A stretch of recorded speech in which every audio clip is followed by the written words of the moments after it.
Yes, hello guys, saya Jim. Okay, so malam ini Jim nak cerita sikit lah kepada seller-seller ada jual sepatri sama dengan Jim punya kan. Okay, so saya nak minta tolong lah kalau boleh bagi tahu customer A to Z. Ini barang macam mana, dia punya fungsi macam mana, terang baik-baik dengan dia orang, okay?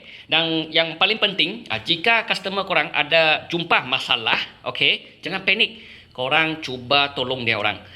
Jangan jual lepas tu lepas tangan macam tu saja.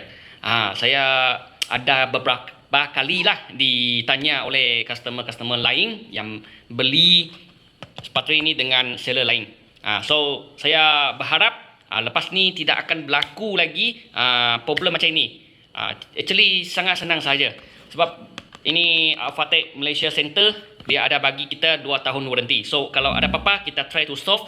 Kalau tak dapat kita boleh tanya dengan Malaysia Fatec Center punya bos. Dia boleh bagi jawapan dan dia boleh bantu kita juga. Okay, so cheers. Okay, anak kuhang, jangan tidak jawab ataupun tak dapat bantu customer. Itu saja, jangan lari dari customer. Sebab kita sama-sama jual produk yang sama.